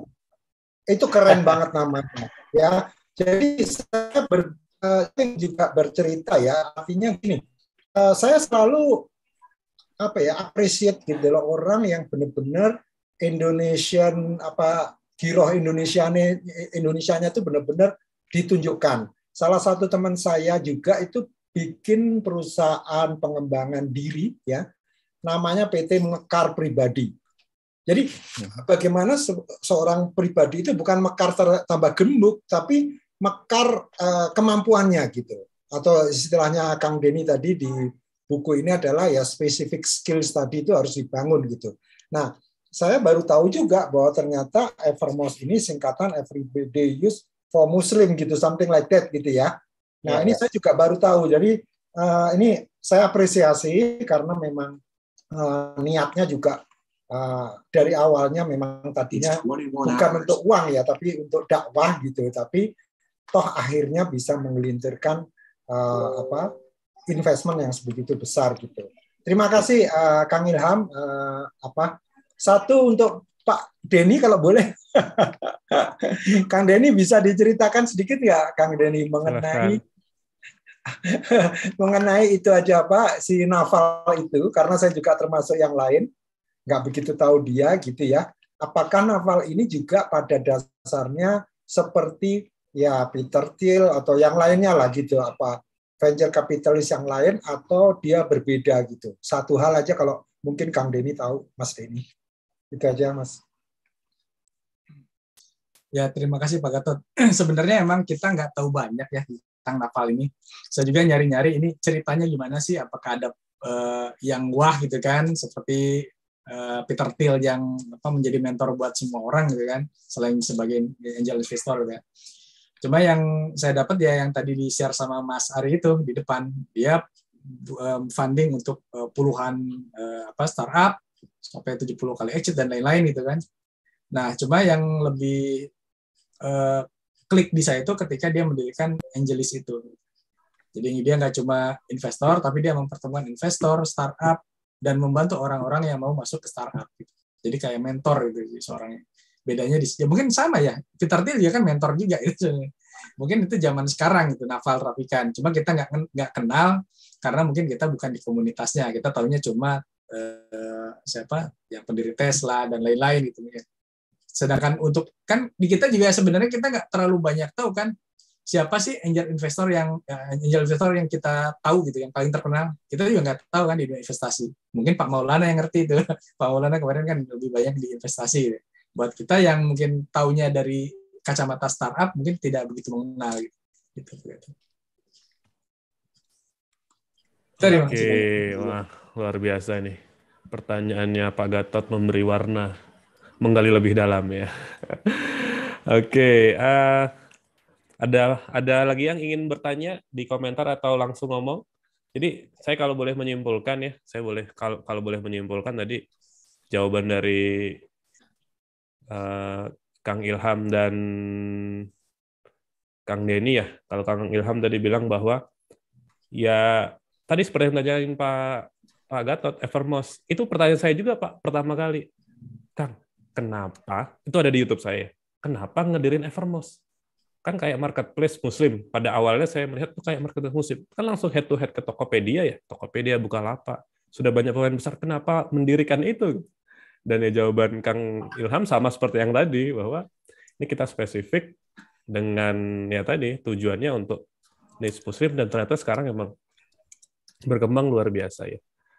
Oke, itu kemudian juga mungkin teman-teman kalau yang saya share sekalian lah ya. Mungkin kalau ada yang belum kenal sama Evermost, boleh ya. Wah, keren. Saya share webnya aja. Nah, ini webnya. Jadi mungkin ada yang baru pertama kali ngelihat, atau mungkin sudah ada yang lihat ya. Evermost itu jadi kayak komunitas reseller. Jadi begitu masuk, kita perlu login dulu, kita perlu daftar member dulu, baru bisa menjual produk-produknya. Yang kalau saya lihat ya, sebagai orang luar, ini kayak curated. Curated itu sellernya curated, dikurasi, dan ketika reseller masuk, langsung dapat marketing kit, dapat edukasi, dapat toko online. Kalau nggak salah berikhtiar ya, berikhtiar.com kalau nggak salah begitu. Nah ini udah. Jadi memang marketnya spesifik banget, dan nggak kebuka produknya apa, kecuali kita harus perlu jadi member. Nah begitu. Termasuk PT setiap hari dipakai ya. Tidak ada di sini tapi memang saya tahu PT-nya PT setiap hari dipakai. Termasuk sekarang juga saya tahu ya banyak banget startup yang mulai sepertinya diakuisisi atau dilirik oleh Evermost. Cuma saya nggak perlu sebut namanya lah. Oke. Oke, itu. Jadi biar lebih jelas lagi buat teman-teman. Ini ada Pak Satya mau bertanya. Ini saya baru mau tanya kita after party atau enggak gitu, tapi ada pertanyaan dari Pak Satya, boleh dipersilahkan buat Pak Satya kalau ingin bertanya ke pembicara maupun ke reviewer. Ya, mungkin bukan Silakan. bertanya, tapi sedikit nambah tentang angel investor, karena tadi disebutkan Pak Gatot sebagai venture capital. Jadi angel investor ini katanya ya, angel investor itu istilahnya terkenal di Silicon Valley. Historinya adalah orang-orang kayak beliau Naval ini sukses, dan mereka membentuk suatu komunitas. Mereka percaya bahwa Silicon Valley akan tetap sustain, akan tetap maju kalau ada startup baru dengan inovasi, dengan semangat, dengan ide-ide yang bagus gitu. Nah, karena mereka sudah banyak duit ya, sudah yang seperti tadi ya, arahnya udah passive income, jadi mereka komunitas ini nyumbang apa sih istilahnya, crowdfunding ya, mengumpulkan dana ya, mungkin masing-masing 10 juta atau 50 juta dolar, ada 10, ada Jadi 500 juta atau 1 miliar dolar. Kemudian namanya angel investor, kalau kita bicara di tahapan bisnis, angel investor itu setelah suatu perusahaan dengan dana orang tua atau teman atau dana sendiri mulai bergerak dan kira-kira potensi. Jadi katanya lagi ini.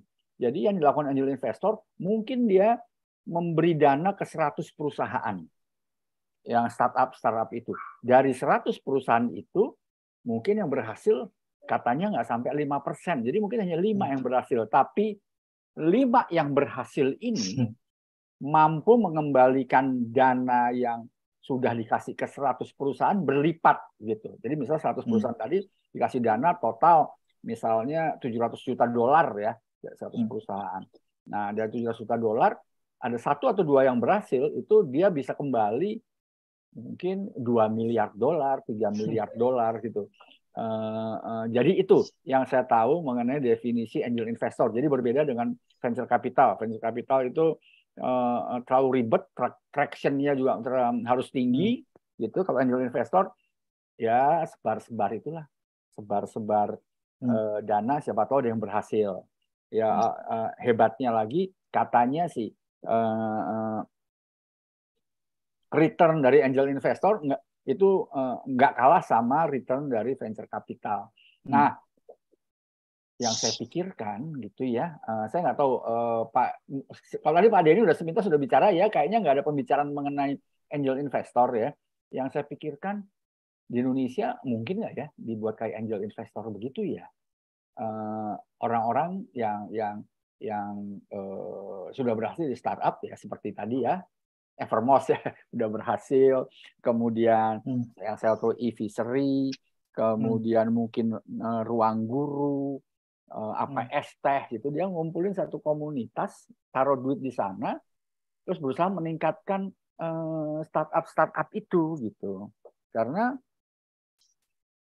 startup itu pasti ada yang idenya bagus, startup itu pasti ada yang potensi gitu, dan kalau startup itu belum waktunya dapat venture capital, ya karena segala persyaratan, sayang kalau hilang, begitu. Gimana kalau startup itu dibina gitu, sehingga Indonesia memiliki sesuatu yang kita namakan competitive advantage atau Silicon Valley. Saya percaya Silicon Valley itu bisa kuat karena startup yang didanai oleh angel investor itu. Gitu. Kira-kira begitu. Nih kayaknya tadi Pak Denny punya pandangan ini mengenai angel investor. Gimana Pak Denny? Nah, Kang Denny, mungkin ada tanggapan? Nggak ada pandangan. Iya. Karena sedikit sekali ya informasi tentang angel investor di ini ya, maksudnya di kita ini. Ya. Saya menambahkan mungkin. Nah, Pak Ilham gitu. Ya. Ya tadi Pak Setia itu betul banget apa yang dikatakan Pak Setia. Sebenarnya di Indonesia udah mulai sih Pak. Jadi ownernya Tokopedia, Bukalapak itu udah mulai jadi angel sih Pak sekarang itu. Salah satu co-founder kita di Evermost juga udah mulai jadi angel juga. Jadi mengamini apa yang dikatakan Pak Setia aja tadi. Di Indonesia itu, tapi udah mulai, tapi belum skala yang gede, skala Silicon Valley, tapi udah mau mulai. Biasanya mereka tuh pay forward sih, karena mereka dulunya merasa terbantu. Ya akhirnya dia membantu lagi biasanya. Makanya tadi konteksnya emang beda sama venture capital. Mereka lebih ke ya impact sama happy buat ngebantuin perusahaan-perusahaan potensial, tapi emang nggak punya akses funding. Gitu. Itu aja mungkin menambahinnya. Ya, makasih Pak Ilham. Ya. Oke. Ini kita sudahi. Kemudian kita ke after party atau gimana, Pak Gatot? Silakan. Mungkin pesan ya, sebelum ditutup, mungkin ada yang ingin disampaikan oleh Kang Ilham maupun Kang Denny sebelum kita tutup sesi resmi, kemudian lanjut ke after party. Kang Denny dulu mungkin, dipersilahkan. Oke, terima kasih banyak Mas Ari. Mungkin yang closing statement-nya ya tadi yang seperti dibilang Naval Rafikan, ya kita kalau ingin maju ya kita harus membekali kita dengan specific knowledge tadi. Kita membangun specific knowledge, kemudian membangun accountability kita, kemudian leverage-nya gitu. Karena di sini kita harus nge-brand diri kita sendiri, katakanlah, untuk mendapatkan judgement dari orang lain. Karena balik lagi nanti ketika kita akan memulai usaha atau menjalankan usaha, atau misalkan kita bangkrut dari satu perusahaan ke perusahaan yang lain, yang dinilai adalah orangnya gitu. Ini masih bisa dipercaya nggak? Misalkan Mas Ilham ya, beberapa kali berusaha kan sampai suatu kali menjadi sekarang Evermost, kan sebelumnya juga jatuh bangun ya. Tapi orang percaya sama Mas Ilham karena orang sudah punya judgement bahwa Mas Ilham itu terbukti di lapangan, orangnya berintegritas dan lain-lain seperti itu. Mungkin itu aja Mas Ari dari saya. Terima kasih banyak buat teman-teman semuanya. Selanjutnya closing statement dari Kang Ilham, dipersilahkan. Ya, makasih Mas Ari. Dari saya bukunya unik ya. Pertama itu nggak ada niat komersial ya, karena gratis. Jadi sangat bagi saya sih bukunya itu nggak mencela-mencela ya, to the point. Cuman emang buat yang membacanya itu kayaknya yang memahami itu udah punya jam terbang baru memahami apa yang disampaikan Nafa Rafikan ini. Kalau yang dia newbie itu kayaknya bakal susah mengekstrak, mentafsirkan apa yang ditulis di buku itu, agak susah sebenarnya saya lihatnya. Tapi buat yang udah punya jam terbang, udah pernah jatuh bangun, itu pasti memahami dengan baik apa yang ditulis di buku itu. Mungkin itu Mas Ari. Thank you. Oke, saya tampilkan semua pembicara dulu menjadi spotlight kita. Nah, tadi ya udah disampaikan. Saya dapat satu hal yang keinget banget ya. Tadi ketika Kang Ilham menyebut beberapa kali kita perlu menjaga nama baik ya, integritas ya. Jadi saya keinget ada satu startup yang ruginya gila-gilaan, WeWork ya kalau nggak salah ya. Itu ruginya kan gila-gilaan gitu, rugi banget. Tapi begitu dia rugi, pilot bangkrut, penggalaan dana lagi, dikasih lagi coba. Itu kan kayak, ya ampun, sudah ngerugiin banyak orang gitu, tapi kok dia penggalaan dana lagi masih dipercaya. Oh ya berarti tadi ya, integritas. Dan itu yang memang jadi poin buat saya sih, bahwa ya ada satu hal yang nggak bisa kita backup, yaitu nama baik kita. Jadi kalau nama baik kita udah tercoreng ya, bisa jadi itu yang sangat-sangat tidak bagus ya buat kita. Oke, terima kasih pembicaranya Kang Denny dan Kang Ilham. Kita beri tepuk tangan yang meriah dulu. Banyak penonton bayarannya ya. Oke, juga ada. Nah, setelah selesai, ini mungkin kita perlu sesi foto bersama dulu atau gimana? Saya kembalikan dulu mungkin ya ke Pak Gatot agar kita menuju ke sesi yang selanjutnya. Baik. Terima kasih Mas Ari Eko, luar biasa ini. Saya sampai lupa bahwa akhirnya dikembalikan ke saya karena saking enjoy-nya gitu. Jadi kayaknya biar Mas Ari Eko aja semuanya gitu ya. Tapi oke, terima kasih. Kemudian juga saya terima kasih kepada Kang Denny yang selalu bukunya selalu banyak gitu ya, dan bacaannya selalu banyak gitu. Jadi saya ngiri sebetulnya masih semuda dia sudah begitu banyak bacaan dan referensinya banyak. Dan juga kepada Mas Ilham, Kang Ilham yang humble sekali, dan ternyata memang compound interest itu it work for relationship gitu ya. Jadi saya banyak mencatat tadi. Jadi ini malam ini saya senang sekali bisa mendapatkan pencerahan dari orang-orang yang jelas jauh lebih muda dari saya.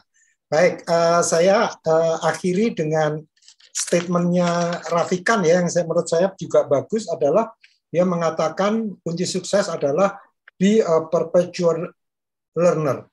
Jadi perpetual change saya sering dengar gitu ya. Ini perpetual learner, ini luar biasa ya. Jadi menurut saya ini yang kata-kata dia yang saya sangat terkesan yang dia sampaikan di buku maupun di podcastnya. Baik. Wassalamualaikum warahmatullahi wabarakatuh. Silakan, kita biasanya ada